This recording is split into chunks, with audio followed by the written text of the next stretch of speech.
गुरुदेव भगवान की जय। प्यारे कृष्ण कन्हैया लाल की जय। श्री भक्तमाल की महिमा। पंचरस सोई पंच रंग फूल थाके नीके, पीके पहिराई वे को रची के बनाई है। वैजयंती दाम भाववती अली नाभा नाम, लाई अभिराम श्याम मति ललचाई है। धारी उर प्यारी की हूँ करत न न्यारी यहो, देखो गति न्यारी ढरी पायन को आई है। भक्ति छवि भारता ते नमित श्रृंगार होत बस लख जोई आते जान पाई है। प्रस्तुत कवित्व में श्री भक्तमाल को पंचरंगी वैजयंती माला बताकर उसकी महिमा, सुंदरता और भगवत प्रियता का वर्णन किया गया है। पूर्व कवित्व में कहे गए 5 रस ही मानो फूलों के सुंदर गुच्छे हैं। भाववती नाभा नाम की सखी ने अपने प्रियतम को पहनाने के लिए इसे अच्छी तरह से बनाया है। यह वैजयंती माला इतनी सुंदर है कि लोकाभिराम श्याम सुंदर श्री राम की बुद्धि भी इसे देखकर ललचा गई। उन्होंने इस प्यारी वनमाला को अपने वक्षस्थल पर धारण किया। उन्हें यह इतनी प्रिय लगी कि इसे वे कभी भी अपने कंठ से अलग नहीं करते। इस माला की विचित्र गति तो देखिए कि भगवान ने इसे कंठ में धारण किया और यह लटक कर श्री चरणों में आ लगी है। इस माला में भक्ति की सुंदरता का भार है, इसी से झुकी है। पंचरंगी भक्तमाल पहने हुए श्याम सुंदर का जो दर्शन करता है वह उनके वश में होकर उन्हें बस में कर लेता है। यह रहस्य की बात भक्तमाल के द्वारा जानी गई है। सत्संग के प्रभाव का वर्णन। भक्ति तरु पौधा ताही विघ्न डर छेरी हु को, वारी दे विचार बारी सींचो सत्संग सो। लागे हुई बढ़न गोंदा चहु दिसी कढ़न सो, चढ़न आकाश यस फैल्यो बहु रंग सो। संत और आल बाल शोभित विशाल छाया, जिये जीव जाल ताप गए यो प्रसंग सो। देखो बढ़ बार जाही अजाहू की शंका होती, ताही पेड़ बांधे झूमे हाथी जीते जंग सो। भक्ति का वृक्ष जब साधक के हृदय में छोटे से पौधे के रूप में होता है तब उसे हानि का माया रूपी बकरी से भी भय होता है। अतः पौधे की रक्षा के लिए उसके चारों ओर विचार रूपी घेरा थाला लगाकर सत्संग रूपी जल से सींचा जाता है। तब उसमें चारों ओर से शाखा प्रशाखाएं निकलने लगती हैं और वह आकाश की ओर चढ़ने बढ़ने लगता है। सरल साधु हृदय रूप थाले में सुशोभित इस विशाल भक्ति वृक्ष की छाया अर्थात सत्संग पाकर त्रिविध तापों से तपे जीव समूह संताप रहित होकर परमानंद प्राप्त करते हैं। इस प्रकार सार संभार करने पर इस भक्ति का विचित्र रूप से बढ़ना तो देखो कि जिसको पहले कभी छोटी सी बकरी का भी डर था, उसी में आज महासंग्राम विजयी काम क्रोध आदि बड़े बड़े हाथी बंधे हुए झूम रहे हैं, परंतु उस वृक्ष को किसी भी प्रकार की हानि नहीं पहुंचा सकते हैं। भक्तमाल स्वरूप वर्णन। जाको जो स्वरूप सो अनूप ले दिखाए दियो, कियो यो कबित पट मिहि मध्य लाल है। गुण पे अपार साधु कहें अंक 4 ही में, अर्थ विस्तार कविराज टकसाल है।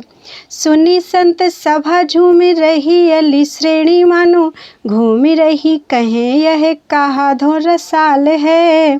सुने है अगर अब जान में अगर सही, चोआ भय नावा सो सुगंध भक्तमाल है।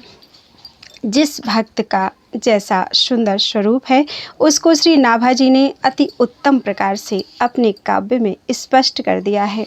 कविता ऐसी है कि जैसे महीन वस्त्र के अंदर रखे हुए माणिक के रत्न रत्न की चमक बाहर प्रकाश करे। उसी प्रकार कविता की शब्दावली से भक्त स्वरूप प्रकट होता है। साधु भक्तों के गुण और उनकी महिमा अपार है, किंतु नाभाजी ने संत गुरु कृपा से थोड़े ही अक्षरों में भक्तों के गुणों की ऐसी विचित्रता के साथ वर्णन किया है कि उनके अनेक अर्थ होते हैं और गुणों का अपार विस्तार हो जाता है। यही सच्चे टकसाली कवि की विशेषता है। संतों की सभा इसे सुनकर भक्तमाल काव्य का रसास्वादन कर आनंद विभोर होकर झूम रही है। मानो संत रूपी भ्रमर समूह चरित्र रूपी सुगंधित पुष्पों पर मंडरा रहा है। आश्चर्यचकित होकर वे कहते हैं कि यह कैसी विचित्र रसमयी कविता है। मैंने अगर अर्थात स्वामी श्री अग्रदेव जी का नाम तो सुना था, परंतु अब मैंने जाना और अनुभव किया कि अगर श्री अग्रदेव जी वस्तुतः अगर अर्थात सुगंधित वृक्ष ही हैं, जिनसे नाभाजी जैसा इत्र उत्पन्न हुआ है और जिसकी दिव्य सुगंध यह भक्तमाल है। भक्तमाल महात्म्य वर्णन। बड़े भक्तिमान निस दिन गुण गान करे, हरे जग पाप जाप ही ओ परिपूर है। जान सुख मान हरि संत सन्मान सचे, बचे उ जगत रीति प्रीति जानी मूर है। तऊ दुराराध्य को कैसे के आराधि सके, समझो ना जात मन कंप भयो चूर है। शोभित तिलक भाल माल और राजे एप, बिना भक्त माल भक्ति रूप अति दूर है। कोई बड़े साधक कैसे ही अच्छे भक्तिमान हों, रात दिन भगवान के गुणों का गान करते हों, संसार के पापों को हरते हों, जब ध्यान आदि से उनका हृदय परिपूर्ण हो, श्री हरि और संतों के स्वरूप को जानकर सच्चाई में उनकी सेवा और उनका आदर भी करते हों तथा उसमें सुख भी मानते हों, जगत के मायिक प्रपंचों से बचे भी हों और प्रेम को ही मूल तत्व मानते हों, इतने पर भी भक्ति की आराधना कठिन है। उसकी आराधना कोई कैसे कर सकता है? विशुद्ध भक्ति का स्वरूप समझ में नहीं आता है। मन कंपित होकर शिथिल हो जाता है। चाहे मस्तक पर सुंदर तिलक और गले में कंठी माला सुशोभित हो, परंतु बिना भक्तमाल पठन, श्रवण, मनन और निधिध्यासन किए भक्ति का स्वरूप बहुत दूर है, उसका जानना असंभव है। भक्तमाल के मंगलाचरण की भक्ति रस बोधनी टीका। हरि गुरु दासनि सो साचो सोई भक्त सही, गही एक टेक फेरी उरते न टरी है। भक्ति रस रूप को स्वरूप यह छवि सार, चारु हरि नाम लेत असुअन झरी है। वही भगवंत संत प्रीति को विचार करे, धरे दूर ईसिता हूँ पांडुन सो करी है। गुरु गुरु ताई की सच्चाई ले दिखाई, जहाँ गाई श्री पैहारी जो की रीति रंग भरी है। भगवान गुरुदेव और भक्तों के प्रति जो सच्चा निष्कपट व्यवहार करता है और भक्ति की किसी एक प्रतिज्ञा को हृदय में धारण कर फिर उससे कभी चलायमान नहीं होता है, वही सच्चा भक्त है। रस रूपा भक्ति का सुंदर स्वरूप यही है कि भगवान के सुंदर नामों को लेते ही आँखों से प्रेम के आंसुओं की झरी लग जाए। ईश्वरता को दूर रखकर जो भक्तों की प्रीति को सदा ध्यान में रखे, वही भगवान है, जैसा कि श्री कृष्ण ने राजसूय यज्ञ में पांडवों के साथ किया है। गुरुदेव की गुरुता की सच्चाई भक्तमाल में वहाँ दिखाई गई है जहाँ पयोहारी श्री कृष्णदास जी की आनंदमयी अनोखी रीति गाई गई है।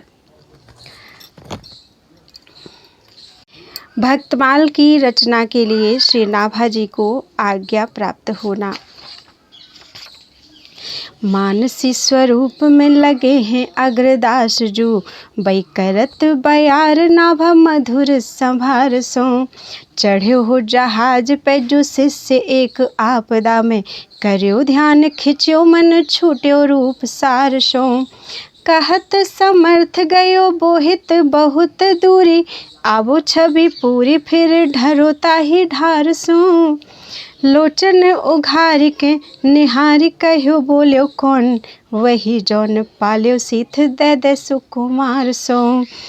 एक बार की बात है, श्री स्वामी अग्रदेव जी महाराज मानसी सेवा में संलग्न थे और श्री नाभाजी अति कोमल एवं मधुर संरक्षण के साथ धीरे धीरे प्रेम से पंखा कर रहे थे। उसी समय श्री अग्रदास जी का एक शिष्य जहाज पर चढ़ा हुआ समुद्र की यात्रा कर रहा था। उसका जहाज संकट में फंस गया। चालक निरुपाय हो गए। तब उस शिष्य ने श्री अग्रदास जी का स्मरण किया। उससे श्री अग्रदास जी का ध्यान अति सुंदर स्वरूप भगवान श्री सीताराम जी की सेवा से हट गया। गुरुदेव की मानसी सेवा में विघ्न समझकर श्री नाभाजी ने पंखे की वायु से जहाज को संकट से पार कर दिया और श्री गुरुदेव से नम्र निवेदन किया कि प्रभु, जहाज तो बहुत दूर निकल गया, अब आप उसी शोभापूर्ण भगवान की सेवा में लग जाइए। यह सुनकर श्री अग्रदेव जी ने आंखें खोली और नाभाजी की ओर देखकर कहा कि अभी कौन बोला? श्री नाभाजी ने हाथ जोड़कर कहा, जिसे आपने बचपन से शीत प्रसाद देकर पाला है, आपके उसी दास ने प्रार्थना की है। अचरज दयो नयो यहाँ लो प्रवेश भयो, मन सुख छयो जान्यो संतन प्रभाव को। आज्ञा तब दई यह भई तो पे साधु कृपा, उन्हीं को रूप गुण कहो ही ये भाव को। बोलो कर जोरिया को पावत न और छोर, गाऊं राम कृष्ण नहीं पाऊं भक्ति ताव को। कही समुझाई बोई हृदय आई, कहें सब जिन ले दिखाए दही सागर में नाव को। श्री नाभाजी का उपर्युक्त कथन सुनकर श्री अग्रदेव जी को महान तथा नवीन आश्चर्य हुआ। मन में विचारने लगे कि इसका यहाँ मेरी मानसी सेवा तक प्रवेश कैसे हो गया और यहीं से जहाज की रक्षा कैसे की। विचार करते ही उनके मन में बड़ी प्रसन्नता हुई। वे जान गए कि यह सब संतों की सेवा तथा उनके शीत प्रसाद ग्रहण का ही प्रभाव है, जिससे ऐसी दिव्य दृष्टि प्राप्त हो गई है। तब श्री अग्रदेव जी ने आज्ञा दी कि तुम्हारे ऊपर यह साधुओं की कृपा हुई है, अब तुम उन्हीं साधु संतों के गुण, स्वरूप और हृदय के भावों का वर्णन करो। इस आज्ञा को सुनकर श्री नाभाजी ने हाथ जोड़कर कहा, भगवान, मैं श्री राम कृष्ण के चरित्रों को तो कुछ गा भी सकता हूँ, परंतु संतों के चरित्रों का ओर छोर नहीं पा सकता हूँ, क्योंकि उनके रहस्य अति गंभीर हैं। मैं भक्तों की भक्ति के रहस्य को नहीं पा सकता। तब श्री अग्रदेव जी ने समझाकर कहा, जिन्होंने तुम्हें मेरी मानसी सेवा और सागर में नाव दिखा दी, वे ही भक्त भगवान तुम्हारे हृदय में आकर सब रहस्यों को कहेंगे और अपना स्वरूप दिखाएंगे। श्री नाभाजी का चरित्र वर्णन। हनुमान वंश ही में जन्म प्रशंस जाको, भयो द्रगहीन सो नवीन बात धारिये। उमरी बरस 5 मान के अकाल आँच, माता बन छोड़ गई विपत्ति बिचारिये। कील और अगर ताही डगर दरस दियो, लियो ओ अनाथ लियो यो अनाथ, जान पूछी सो उचारिये। बड़े सिद्ध जल ले कमंडल सो सींचे नैन, चैन भयो खुले चख जोरी को निहारिये। श्री नाभाजी का जन्म प्रशंसनीय हनुमान वंश में हुआ था।